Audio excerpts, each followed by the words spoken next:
how can you help us, though, continue to help you? First, please subscribe to the channel. Like us. If you listen to the audio version, leave us a 5-star review wherever you can. If you see our posts, please share those posts, share the content, and link back to our law firm website, which helps us to continue our SEO marketing and grow our firm and help small business owners. Hey, everybody. Welcome back to another show. I'm Mitch, your host. Thanks for tuning in again today. We have two guests today, partners in a business. We're going to talk about all the stuff they're doing in their background. If you're listening to us on your favorite directory, please leave us a 5-star review whenever you can. We're continuing to move more and more into the video platform onto YouTube. So if you can get onto YouTube and you can see the show, subscribe, like it, share it on social media, keep connecting all of us, because that's what this is all about, making good content, having good conversations, and connecting all of us to the people who need services and the people who need advice. As I always state, that this show is for informational purposes only. It's not a guarantee of success or advice of any kind.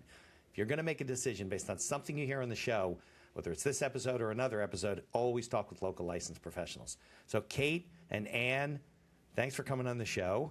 I did say before we were on the microphone, you're my two professionals, because I get people coming on with all kinds of crazy equipment. So you got headphones and mics. Yes. And where are you guys located? Are you like in the same place, or you live in different parts of the country? Yeah, so Anne and I are sisters. I don't know if you knew that, but we are co-founders in this new business. Sisters, like blood, like actually Very sisters. Nice. Very nice. So we had to get far away from each other. So I'm in the Bay Area. I live in the East Bay suburbs called Danville. Okay. And I'm outside of Nashville. So I live a little bit closer to where our family, we grew up in southern Indiana. So I came back a little closer this way. All right, so just to link in a little bit. So I'm on the East Coast near New York, so we're like all spread around. So my son went to Indiana University. Okay. He's a Hoosier. And we went to the national championship game in Miami. Fun. Ridiculous. Amazing. It was ridiculous. And I just passed Nashville because he moved to Texas, took a job in Fort Worth, and we drove through Tennessee. Wonderful. Well, that game, we have a lot of friends and family at that game. It was epic. I went to Purdue. So it was the first time I was really rooting for IU, I say. But I'm sure. It was fun. And I went to Ball State, so we kind of cover all the Indiana schools there. That's right. Yeah, the way we got to the game was I have a friend who went to IU, but he has a tough time because his daughter's at Purdue now, so he's got it on both ends. The rival lives on. Exactly. Yeah. All right, so why don't we go back a little bit. First, Kate, why don't you introduce yourself, and Anne, you can introduce yourself, and then we can spend a little time for each of you sharing your background in business and some stories about other companies that you owned, and then we can get into all the stuff you're doing with Sage Haven now. Kate, you want to start? Sure. I have been entrepreneurial from birth, I think. This is my fourth company, like real company, but even as a kid, I was kind of doing all the things that you hear about. I was always questioning authority. And now as a mom, I have a daughter who told me last week she doesn't like authority. So apparently this is genetic. So it's hard to parent. It's hard to parent. Totally. Different kinds of businesses, both consumer, B2B, but very tech oriented the whole time. Well, not the first one. My first one was a basketball camp, actually.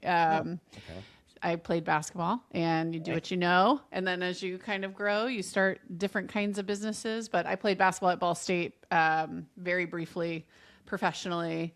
My early career was in finance, and I did that for a bit and went, nope, I got to get back to operating. Came out west, got my MBA from Stanford, started my third company while I was there. We ended up being the global leader in augmented reality virtual try-on for glasses. So if you have gone to a website to think about buying like glasses or sunglasses, bingo, that's it. So the virtual try-on technology was ours. That was what you were doing? Yep. So we licensed that to eyewear retailers all over the world.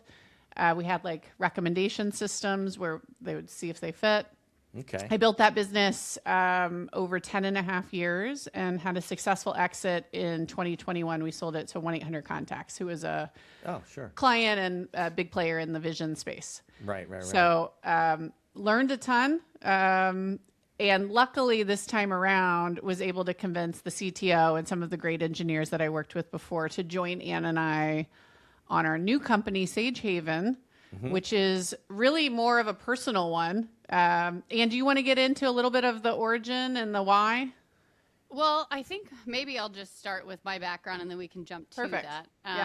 But so, yeah, I'm the younger sister, which will probably be apparent by the end of this podcast. And I'm a mother of 3, and so that will come into play a little bit about Sage Haven and kind of where we go with that. But my background is I kind of took after our father. I'm definitely more of the people side, sales. So I spent 13 and a half years more in the corporate world of sales and sales management. So working my way up the chain, managing very large sales teams with large P&Ls, and then got to a place where I didn't want to travel every single week with my career.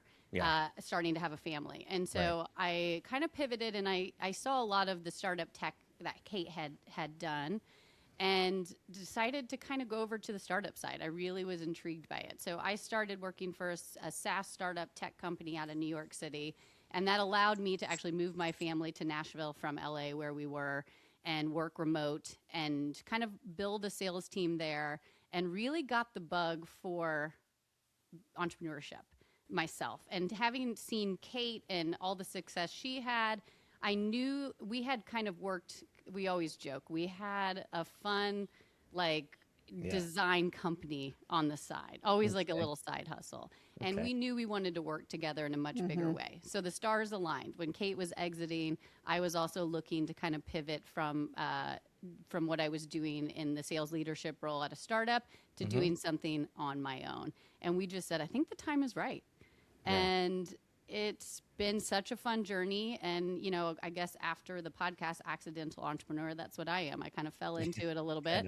And but you're still in the startup world. 100%. 100%. 500. That's right. And, you know, I think we both bring to the table, we're a really great partnership because we bring different skill sets. I am the go-to-market, bringing consumer products to market, sales side. And, you know, obviously in a startup, a lot of other roles currently. And, you know, Kate being the CEO, fundraising, all of that side of things is kind of her bread and butter. So, I love the tech, like, product side. So I sort of design the app and work with early customers, as well as try to keep the lights on with enough investor money. Got it. Okay. And Kate, did you graduate? Unlike, I deal with a lot of people who went to like Ivy League schools or went graduate Ivy League schools, came up with an idea, then left, and then never went back. Did you got your degree? I actually started ditto in between my first and second year at Stanford. So it's a 2-year MBA program. I did stay, I did get my degree, but my second year, I put all my classes on 2 days and I was like actively building. So it was a bit of a funky MBA experience, but go part-time and keep working on this. I mean, it was also very fun. I didn't want to drop out. So wanted to finish that out, made some great friends. The network was incredible, but you know, I always say you don't need an MBA to start a company. I could have done it with or without Stanford. The network certainly didn't hurt. The fun and friendship certainly didn't hurt. But yeah, you could have done it either way. I could have done it either way. Yeah. I guess, though, when you experience success, right, and people have confidence in you because you demonstrated that ability to succeed, they're more likely to help you with financing, support you, give you money. You know, and I kind of joke. She goes, I need richer friends. And I go, I get it. Like, Stanford has put me in a group of people where I kind of go, here's what I'm doing. And a lot of them say, I'd love to help. How can I help? And that's been extremely special. Yeah. And just really well connected with potential partners, or, you know, it's like, oh, we would love to do a partnership with, name a company. And I go into the Stanford directory and I go, who in here? Okay, let me... So that's been very helpful. So I don't want to diminish that at all. The network effects are unmatched. That's 100% true. Yeah. But ultimately, at the end of the day, it's build a product and get customers, and all of that is just basically Anne and I hustling. Right. Yeah, it does. It doesn't change, but it wears out real quick. Right? Totally. Yeah. Okay. So we know a little bit about your backgrounds. We know about, you know, what you did. Maybe... I always love to get into, you know, how you run the business and what do you do from a planning standpoint, strategic planning, all that kind of stuff, especially given the fact that you have a business background, Kate, and Anne, you've been in startups and stuff, because I'm always curious as to what people are doing from a standpoint of planning, you know, formal business planning versus not. A lot of people wing it, a lot of people don't. But maybe we could talk about like how this came about, like how the idea came about and what you experienced and why you went down this road with Sage Haven, right? Yeah, correct. Is that the company or the name of the app? That's both. Okay, good. So really, I had sold my company Okay. Anne and I had been saying next time let's do something together. Okay. And then give me something, time frame, like how long ago was this? this was in 2022, where we started talking about it. And then we actually legally formed the business in 2023, August of 23. So we've been at it for, 2.5 years here. Sure. And I do believe deeply in, you got to do so much groundwork to like make sure you deeply believe it's a good idea. Yeah. I mean, people These don't do things- it. It improves your chances of success. Tremendously. Or finding out sooner that it shouldn't be a business before Exactly. you spend 3 years of your life. Yeah. Exactly. So I think I needed a little time to recharge after what ended up being an almost 12-year startup experience. I was a bit fried out. So I took a little time off. Okay. But in Anne and I's personal life, we have a teen family member who was going through a really hard period of time with online bullying and harmful online content resulting in a really serious mental health crisis. So we were supporting this like a loving family member. And Anne and I are both moms now. So I have a 9-year-old and 7-year-old. Anne's are 9, 7, and 3. She was brave enough to go for the third. I was not. But we are living this also, which is sort of just an interest in kids, tech, and mental health. And I think seeing our family members' experience, we went, whoa, how does this happen in such a good family? And like, what dynamics are at play in our society right now where this is happening en masse? Yeah. And that kind of put an interest on it. So then we just said, we don't know if there's anything here yet, but this area feels really personally relevant. And like, man, I feel motivated about this. No, I so have 3 kids. They're older. I think the whole Okay. area is out of control. Like it's really really out of scary. control. Yeah. Yeah. I'll give you some And comments if you finish saying what you're saying. well, no, but it's like going back to the Stanford network, I was even contacting friends at these big companies going, why are you doing this? Are you not seeing this? Like, oh, maybe you didn't know. Like, and the more I dug and the more I kind of understood, I went, oh my God, big tech's not going to solve this. They're making these incredibly addictive experiences for kids. They're making a lot of money off of it. Yeah. And There's oh no my God, they're guardrails not going to get this whatsoever. right. I They're know. not going to get this right. They're making everything harder. Like, so we didn't know what it was going to be, but we did say, gosh, there's something Like something here. wrong here. Yeah. Something really wrong. Right. And I think a lot of parents who are like going, whoa, I'm ready to do something Right. different. But you didn't know what you were going to be able to We do. didn't know yet. Not yet. And we took the first year to really interview over 500 parents and kids and really trying to understand the problems in each household. What was going on? Where did it start from? And what bubbled to the surface was it all starts with messaging. We hear so much about social media being toxic, which it is. But where it started was kids being addicted to the iPads and toxic YouTube, but then group chat was really the issue. Messaging and group chat. And we started to identify it is happening a lot earlier than we thought. So we identified 4th and 5th grade as when most people were either getting phones or using devices to start messaging with friends. And those messages through a class chat were turning into group chats. And that is where it started to go off the rails. And so many households dealt with something as severe as we did with our family member, all the way down to just really, trying to figure out how to not get their kids to be bullied out. Right. Bullying is not a new concept. We always say that. No, It's but been around. It's harder to do in person. People do things online and through an email or through a text message that when you look at it, you're like, what are you doing? Like your brain just like types this thing out and you press send. Right. And it's out there, Well, and on the flip side, too, we also heard a lot of parents say they're nervous that their kids would say something. Not necessarily severe absolutely. bullying, but there were Or so send many a things. picture Yes, or and It's happened in my neighborhood, police showing up, parents calling me, can they take my son's phone? All that kind of stuff. Yeah. Yeah. well, and a lot of times parents have some parental controls set up at home, but the kids are accessing inappropriate stuff through the group chat. So that wasn't being caught by parental controls. And it's everything from porn to racist YouTube videos to just stuff that's just not age appropriate levels of violence and all sorts of stuff coming, and our kids are consuming that years before they would have in the old world order, which is like, I don't think we have kind of a Midwest vibe. We're not like tech abstinent, but we're also like, whoa, this is too much. Like, what's the right balance for busy modern families? Right. Well, and tech abstinence is what you hear so much of the solution to be right now, right? And I don't think that that's realistic. It's not. And we heard so many stories of why. Divorced households, they want two devices to be able to communicate with their kids, for obvious reasons. Right. A single working mother needs a little bit of tech in her life to be able to do everything she's going to do and keep her kids distracted. Yeah. There were so many heartfelt stories of why they would give their kids more tech. Well, and even me, like I gave my 9.5-year-old a smartwatch because she was ready for more independence in the real world. She wanted to walk home from school. She wanted to go to the park. Sure. Mm-hmm. And so this is the call me in case of emergency watch. My kids are in their 20s and they're on Find Me. Like the two girls are in Spain right now visiting her friends abroad. Right.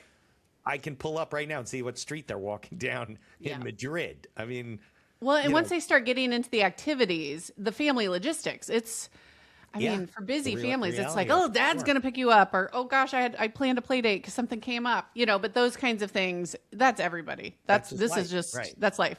Yeah. So it makes sense why families introduce it. And like Anne said, it also is the source of inappropriate content, online bullying, and also I call it addiction to the phone, but these apps are designed for adults. So let's just take iMessage or Google Message, which is what the kids primarily use today at that age. Yeah. But it notifies you for every emoji response. I mean, it's like ping, ping, ping, ping, and the kids go, oh, but it's like you start foaming at the mouth, checking your watch and your iPad like a fiend. That's dopamine. And it teaches kids god-awful behavior at a very young age. So we just started with a question, which is like, okay, it's very clear from these deep levels of interviews with parents, kids, and experts that we have a huge problem here. What does good look like? What's the dream solution for our families? And then we created a kid advisory board, parent, mom advisory board. But we just started brainstorm, like having them dream about like, what do they really want? What would good look like here? Can we create this new cohort of kids that actually has a healthy relationship with tech and each other and is learning in a dynamic way how to use these tools correctly or healthy, moderate usage? Yeah. What do parents need? And I think one of the real insights from these interviews was over 70% of the parents for this age group. So we're really looking at sort of 8 to 12. We call them tweens, but it's like they're not teenagers yet. These are 3rd through 6th graders. Half of elementary school, basically. Pretty much. Middle school, right? Very early middle school. But it's like, for this age group, the parents already have a social contract that's like, hey, I'm going to check your devices. I'm going to grab your iPad. Right. I'm going to scroll back. I want to make sure you're safe. Yeah. So the contract with the kids is already there. The intent is certainly there. These poor moms are multiple times a week spending a bunch of time retroactively scrolling back. It's just incredibly time consuming, clunky, and like yet another burden and guilt of like, if you haven't done it in a couple of days, like another thing to do. Right. But we were just like, why are we doing it like that? That seems so silly. So Sage Haven is the first app where the mom primarily will go to the app store, download the app, set up her family, and get Sage Haven app on the kids' devices. So the iPad, the watch, the phone, whatever it is.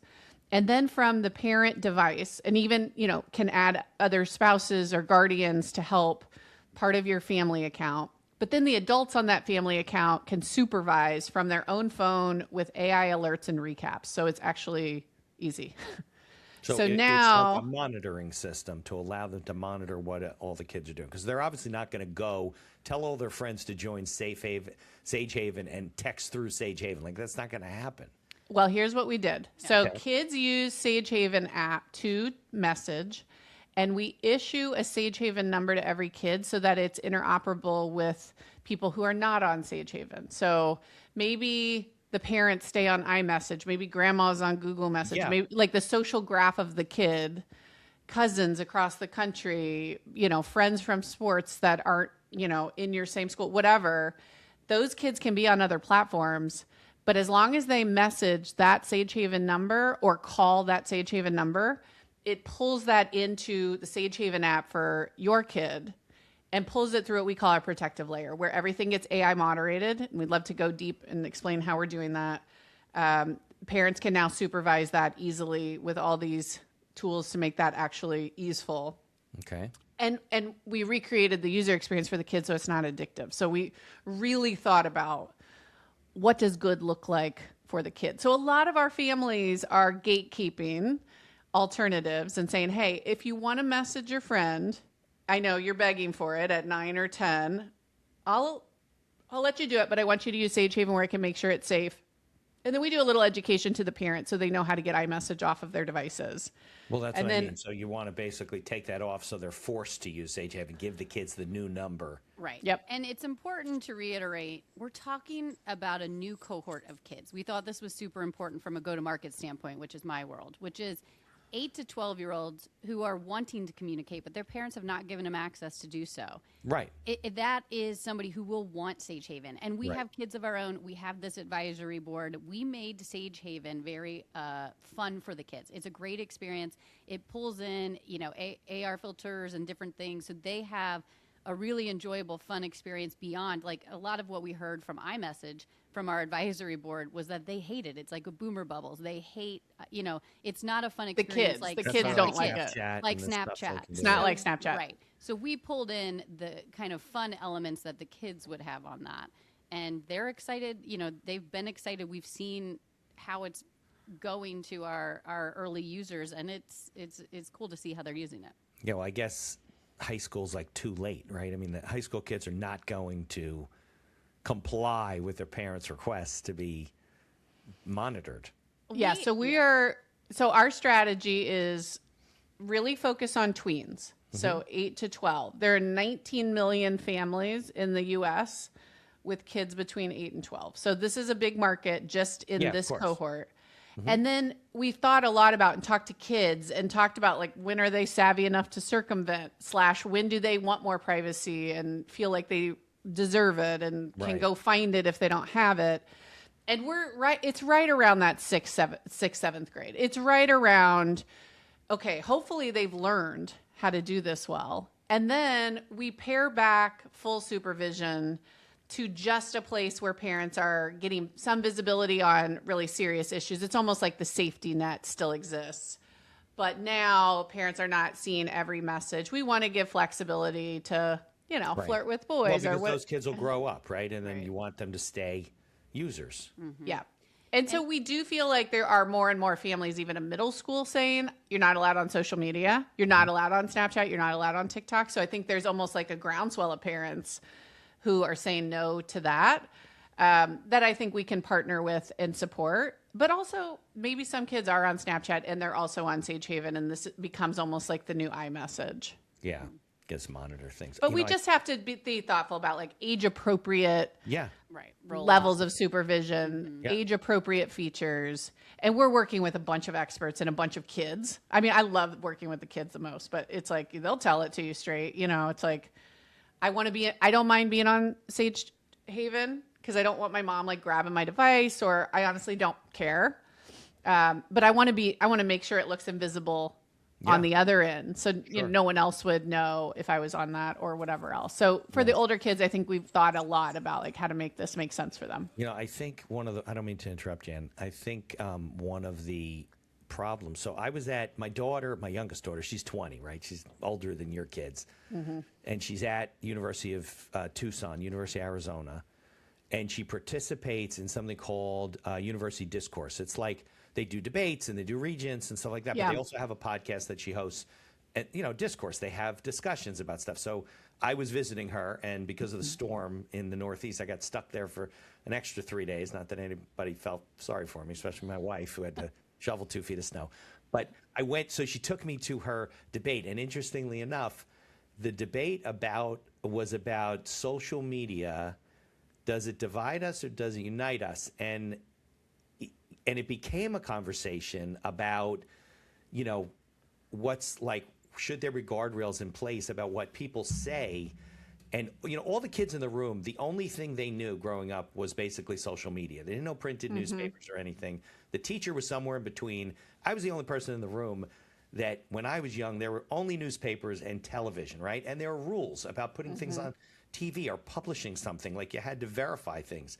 But the things that are being allowed to be done right now, when it comes to kids communicating, like you said, posting things, sharing pictures, things that are now fake in a lot of cases, right? Because of AI and it's so available.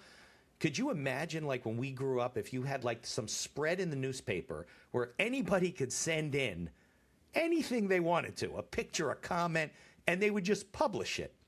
Like, that is, like, it's absurd to us. And that's exactly what's happening to these kids, especially in the tween ages, because they don't know any better, right? One person gets a hold of something, sends it to his friend, and then he forwards it to his 3 other friends. They think it's funny, and then it's out of control. And I think you made a comment before, I don't remember if it was Anne or Kate, about the companies have to be more responsible with what they do, whether it's a messaging app or a social media platform, or a combination there too, right? And there really isn't. I know all the stuff's going on in Congress right now and lawsuits, but there really is no accountability right now. It's just the Wild West. I mean, if it wasn't, you guys wouldn't have, let's not call it an opportunity, let's call it an obligation to help parents, better help their kids through this, which hopefully will be a transitional phase, right? We hope that at some point the world calms down and we get some reasonable controls on so our grandchildren don't worry about what they're being exposed to, because there are some controls and there is some reasonableness so I think what you're doing and discovering through all of your research is exactly what is happening, all over the world, certainly in this country. It's just nuts. 100%. So we are advocates. I personally am extremely passionate about new legislation to keep kids safe online through a variety of things like age verification rules. And I'd love to see a social media age ban at least to 13, if not 15 or 16, like they've done in Australia and a bunch of European countries. And then on the AI side, there is a bunch of guardrails that need to go in place for AI for minors immediately. And I am very fearful that OpenAI is about to launch adult mode, which is porn, without having parental controls locked up. Their parental controls are a joke. Are you 18, right? Is that basically it? Yeah. You age gate. Are you old enough? Right. And then if you have parental controls set up, how do you get around that? You log out. It's like, give me a break. Like, they just I've been outspoken on this, but it's like there are some basic things that I have outlined in a couple articles and it's been published here, but it's like, maybe we can link them in the show notes, but it's like there are some really specific guardrails to keep kids safe online that would go a long way. Yeah. And the tech companies are not going to do this themselves. Like they've already proven this. They've known it's been toxic. They make way too much money off kids. They have shareholders to report to. They don't care about the users. They do not. They've proven they don't care. The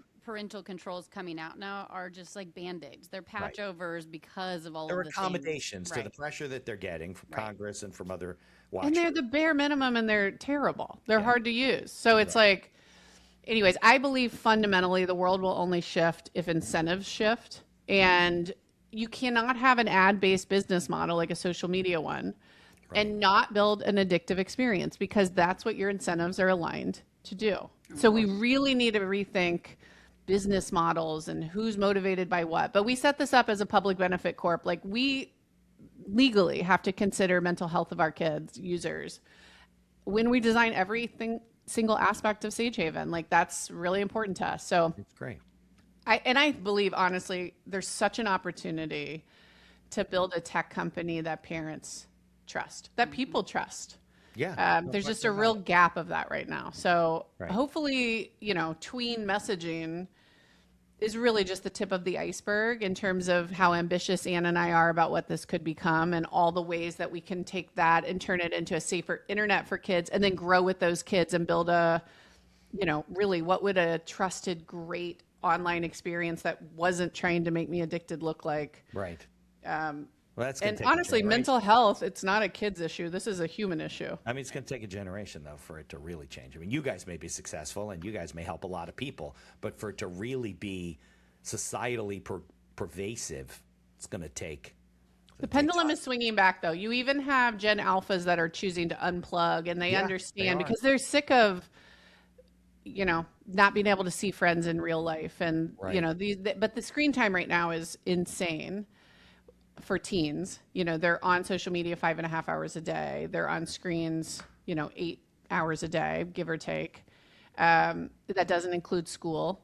And it's just, we got to rein it. It's not nothing, and it's not Right. that. And we got to kind of swing it back to this more moderate place where not every app is trying to addict you and keep you on there forever and ever. And you feel like you have places that you can trust and connect with your real friends and watch great content that still And can maybe be as you get older, personalized to you. make better decisions. I know a lot of the new generations are drinking less and smoking less Right. and all that kind of stuff, and they're doing it on their own because they know it's not good for them. So Right. hopefully, And there's just no option right now. So anyways, hopefully we Well, can and build I a great just- option. I just think too, there's a lot of angry parents right now because we of course could have looked back and said we could have seen this coming. Like social media was toxic from the beginning, allowing kids access to it. We should have seen it coming. But the reality of the situation is, you have two moms who have had personal experience with this, building a tool that we need for the parents. If I don't see an uprise come with us, I'm furious too. Parents are angry, and all of these interviews, there is so much passion behind it that I truly believe, to your point, it will take time, but we can turn this back. And yeah, there's no question about it. But it will take, bigger companies than yours or more companies like a conglomerate. It'll take legislation. Because you said that we should have seen this coming. It was inevitable because we're in a capitalist society. Like Kate was saying, tech startups, technology, people build tech. They do it to raise money. They do it to make money. And, it started in college, at least Facebook did, and off it went virally. But I believe in the new world order. Yeah. There's huge business to build here. Not two moms building a little rinky dink. It's I was like, going to say, watch us be small for a little bit and see where we No, grow. you probably get Yeah, either exactly. purchased or acquired or merged with somebody or get bigger or you acquire somebody. I don't know. Yeah. But, So yeah, we're that's venture the way backed. to We go. have huge ambitions for this. We got over 15,000 parents on the wait list. We've released it to the first 1,000. We're getting great early results. So So you're like we in a think beta we're version really right now? we released of the wait list. We wanted to make sure it was really ready. So we released the first 1,000 families, Okay. but we let them share it and see where that went. And that's blossomed to 2,500 users. And then we're launching voice calling next week, which I don't know when this will air. It will probably be live by the time this is out. And No, ironically, we're almost real time. So I think Oh, your good. episode will come out like 2 weeks. Great. This Well, morning, 2 weeks will be out. next Friday, and it'll be Friday after. Yeah. Yeah. okay, so voice calling is launching second week of March. So if you're listening to this So after it that, might be right around when it's coming out. Yeah. Yep. and that will start releasing a lot more people off the wait list.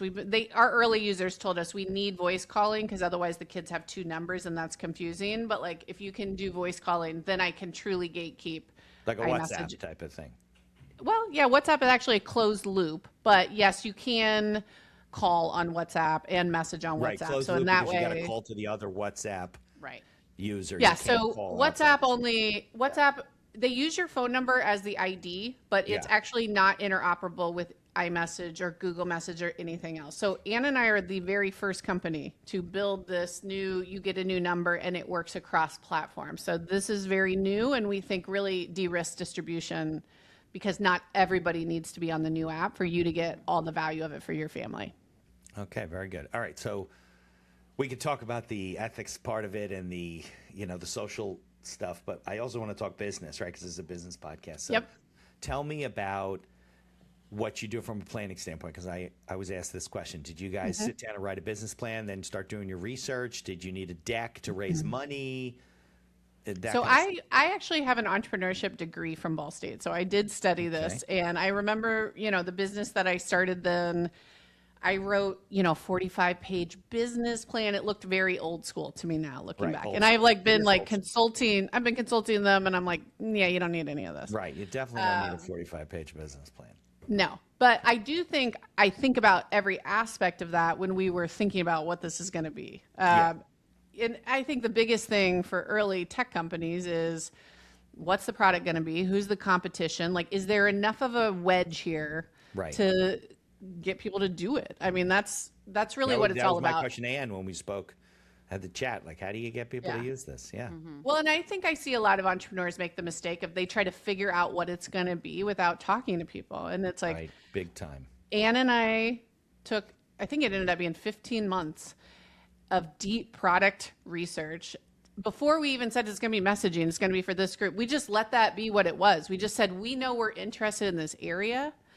I mean, we could have ended up with a mental health company. It just like, it could have gone any which way, but we just listened. And a lot of people that's what really, I think, gives us so much conviction in this and so much confidence, is just because like it came to us. We didn't just invent this. You know, it could have gone 100 different ways from where we started. What the need was and what the opportunity was. Yeah. No, Yeah, the best and this companies is just- I've ever worked with or interviewed or continue to ask their clients, their customers, and I'm sure you will, what it is you need, what it is you want, what isn't working, why is this working for you, what makes your kids use it more than not. I mean, that's part of being. Well, and so we launched to this first group in September, and that's all we've been doing is like, what do you need? You know, and they were loud and clear. Well, my kid has a watch. So I need that Apple Watch app so that they can message from that. They don't have a phone yet for a lot of our users. So we were like, okay, let's prioritize that. I mean, they have a cell phone subscription on the watch. They don't even have a phone.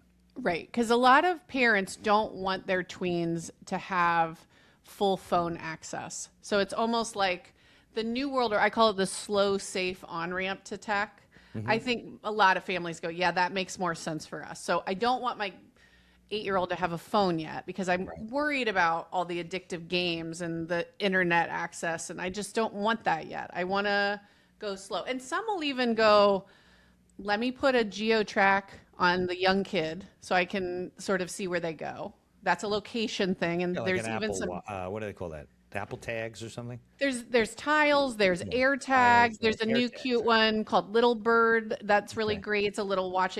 So anyways, that's kind of, then landlines are becoming a thing, but it's like my kid wants to communicate with a close friend or a family member, but I don't want to open up all this access. So I'm going to get a landline, or I'm going to get a tin can, or I'm going to like do something to open up some access when the kid's ready, but I don't want to just give them too much tech too soon.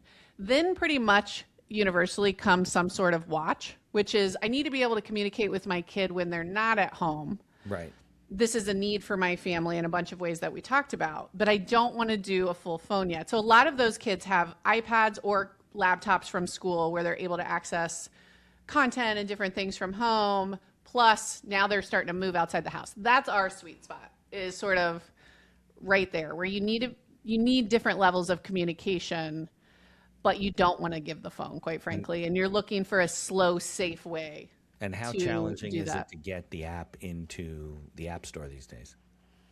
Well, we have it out there. So go to the App Store, download the app. Not that hard. Sage Haven. Just a process, just a question of how long it takes them to approve it, and you're in. Yeah. And, you know, it depends. Sometimes we get them through same day. Sometimes it's a week because they'll want something, but we push updates multiple times a week. And you can go, when you listen to this, go to the App Store. Right now we're only on Apple. We will be launching Android here in the next couple months. Okay. But go Sage Haven, safe messaging if it doesn't come up, and download it, set it up, try it. Okay. And what's your business structure? You guys are partners, but do you have employees? Do you have investor shareholders? What's the structure? Yep, we're a B Corp. Okay. As I mentioned, Delaware B Corp. We are venture backed, so we are going to play the venture game. Anne and I started out as equal partners, and then we have given equity to our 3 software engineer employees. So I was lucky enough, the CTO from Ditto and our best 2 engineers followed me. And so we have a team of 5 right now, full time, 3 developing it, me sort of running product, and Anne doing like 15 other jobs. Jack of all trades, business, the catch-all. There's more of those jobs, though. That's right. Well, and go-to-market is so critical to this business, which Anne is really doing. And she's done an amazing job building a community of parents even before we launched and getting so many parents on the wait list. So it's been really fun to do it with her. But we'll continue to raise money until we're profitable. This podcast is brought to you by our affiliate sponsor, iEmployee. iEmployee is a virtual assistant service that hires almost anyone for any role in your company right out of the Philippines. Most roles range from $7 to $9 an hour for highly skilled and experienced VAs. And whether you need an executive assistant, social media manager, video editor, customer service, sales, you name it, they have it. We use iEmployee for our VA services, from editing and promoting the podcast to all the PR and promotion of our law firm. iEmployee acts as a virtual field supervisor on the back end with live video monitoring and reports on a daily basis with screenshots of your VA's workday, and along with complete HR and payroll duties. No more paying for overpriced and underqualified workers. There's a link in the show notes to get a 1-week free trial, and I encourage you to take advantage of it. Maybe you're getting your calendaring from one software and you're invoicing from another. Evenoo is a platform that we use as one of our sponsors to run our entire business. And there's other features like auto payments and integrations with QuickBooks. Visit evenoo.com, EVONUE.com to learn more. There's also a link in the show notes. And be sure to tell them that the Accidental Entrepreneur referred you. And we're launching monetization soon and different things. And we're launching some fun partnerships, which we can't announce yet, but that should hopefully be a clever way to scale cost effectively with the right partners. And so lots of balls in the air right now. It should be a fun year. Do you have, what was the question I was just going to ask you? Do you have, I don't remember. And were you going to say something? No, I was it something towards fundraising though? Did you still have questions on that? Yeah, probably something towards fundraising. I was going to ask you, I forget what the question was. You said that you have your business structure and, I know what I was going to ask you. How much of the company were you able to keep through venture capital? Like, do they want 80%? I mean, I think people want to know in general.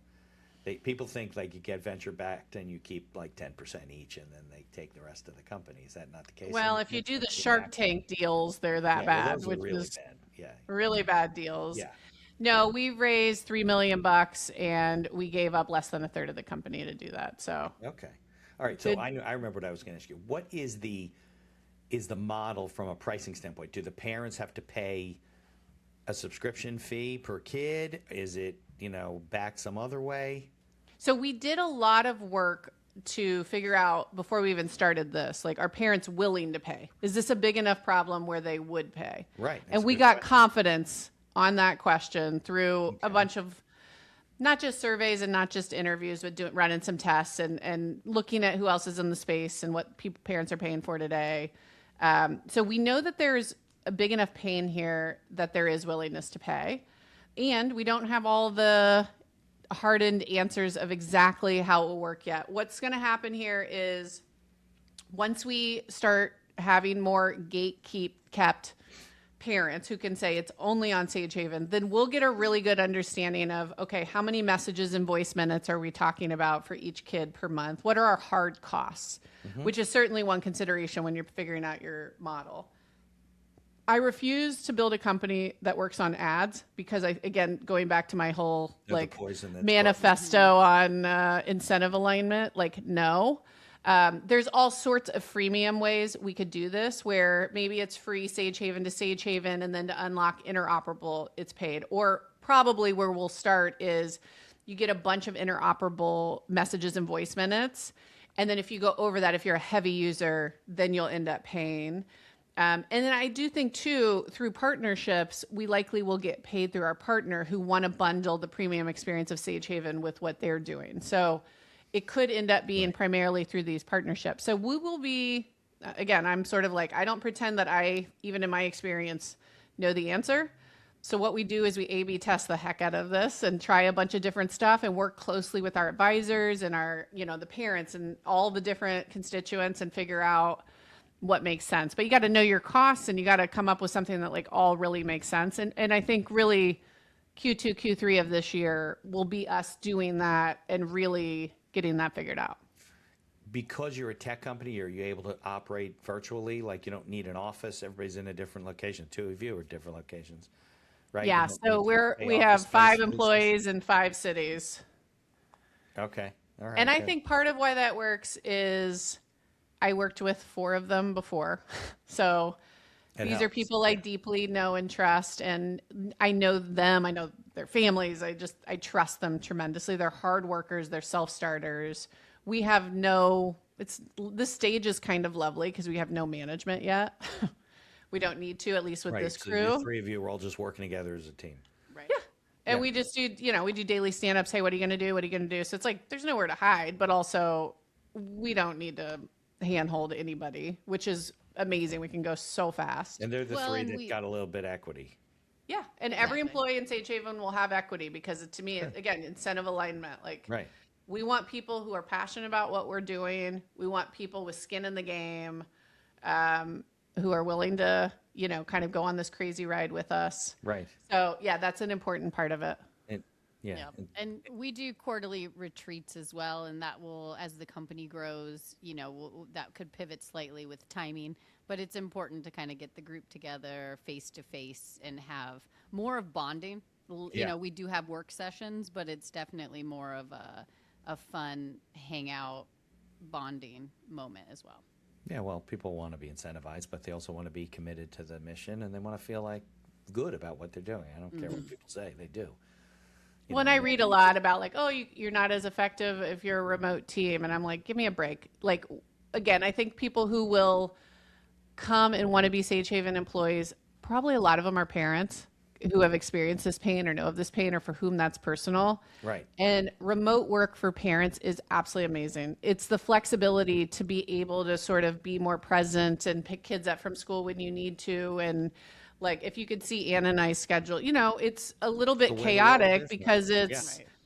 but it really makes sense for parents. So Hardworking multitasking is just, it allows for that, which is great. It's, Yeah. You No, got So we There's think no that's a companies- competitive difference. We'll Yeah. find the people who really want that, who really value Yeah. that.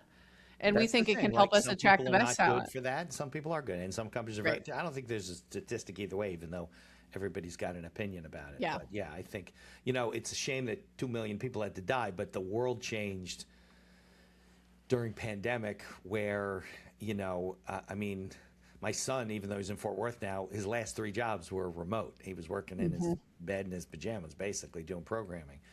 Clients see me on Zoom. Never was that ever the. Why go see your attorney?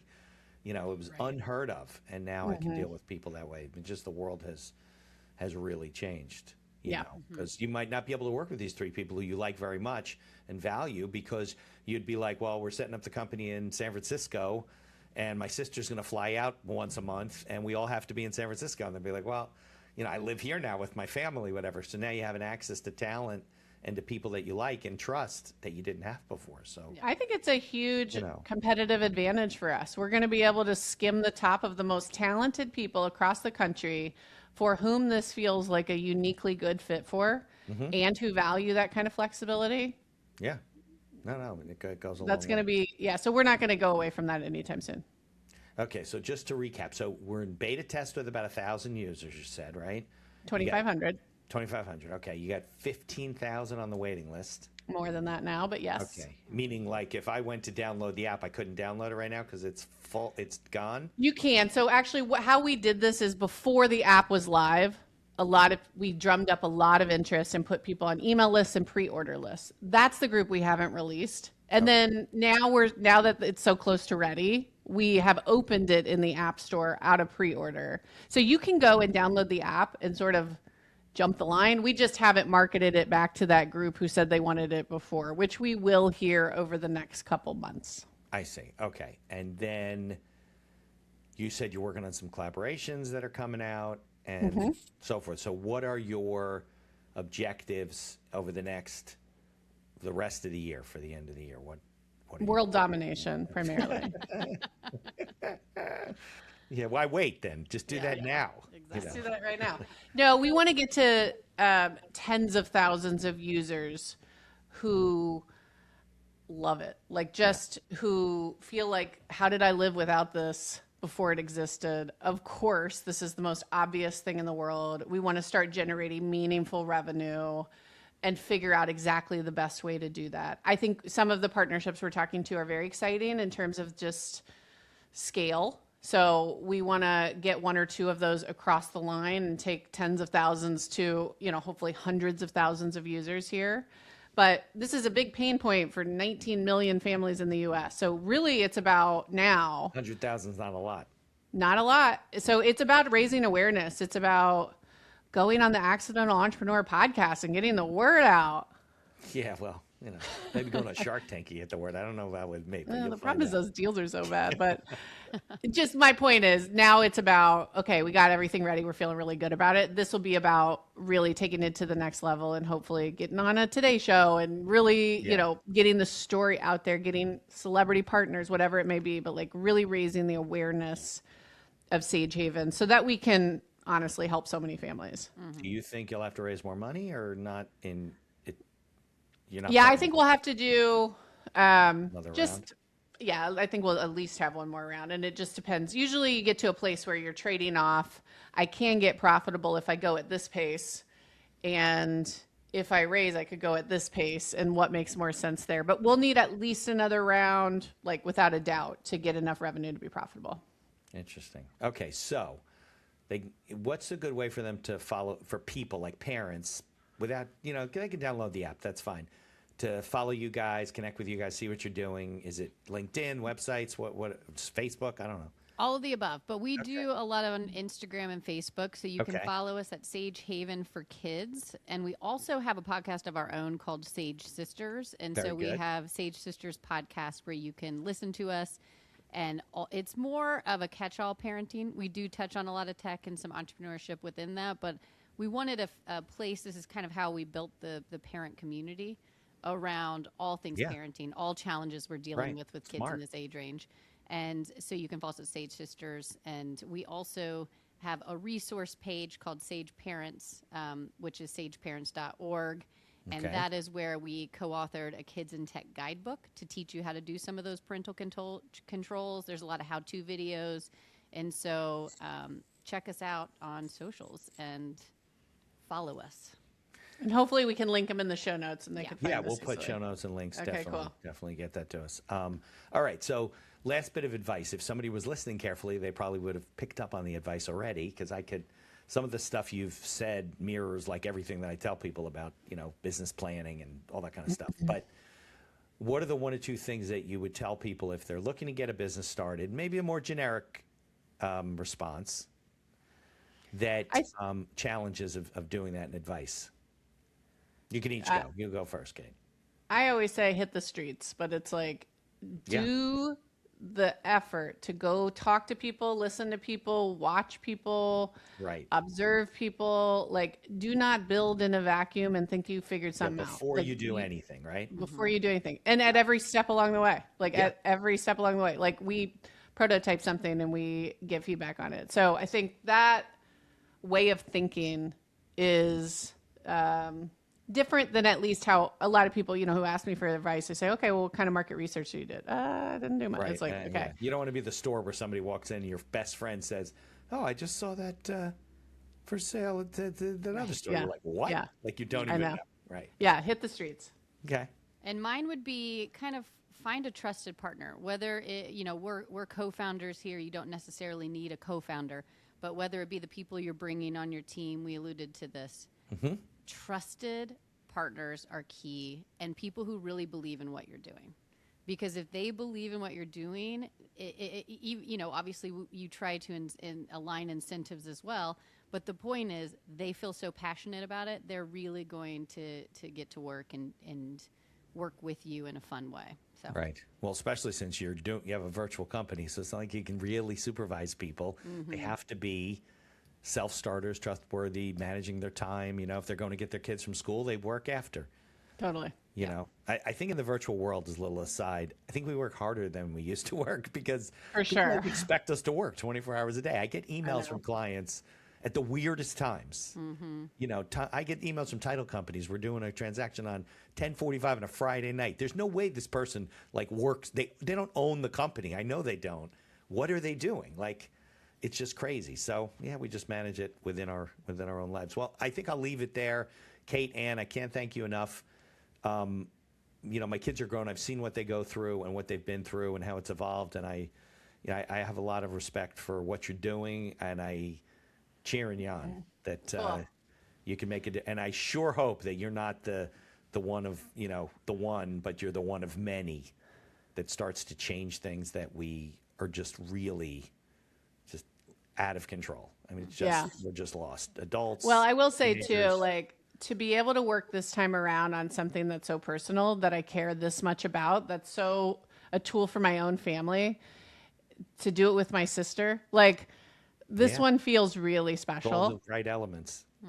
So just, if people are thinking about starting a company and they're listening, part of it is like, what is true in your gut of something that feels so motivating? Because I don't care who you are. I don't care how much success you've had in the past. You're going to get so many no's and rejections. And is it's hard. like, you have to have that reserve of, I'm building something the world needs. And like every time I hear a no, I just go talk to a mom. And I'm like, okay, it just like fuels the tank. But like find that thing. And I think this for Anne and myself is worth fighting for. And that feels so energizing. And, I've got skin as thick as a rhino at this point with all the no's. It's like, whatever. Like we know who this is for. You may or may not be part of that or understand that, but we know who this is for. And we have a lot of conviction Well, for that. maybe it's more of a how, and we definitely know it's not an if. So Right. it's more of a how.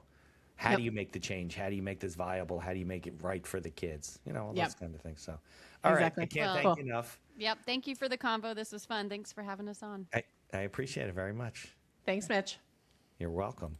In addition to being a podcast host, I'm also a small business attorney, mostly providing legal services in New York and New Jersey. With over 3 decades of experience, we can handle most transactional issues. So if you're watching the show and you encounter some sort of legal issue, reach out to us and visit our website, beinhakerlaw.com. Thanks for tuning into the show and for continuing to support us.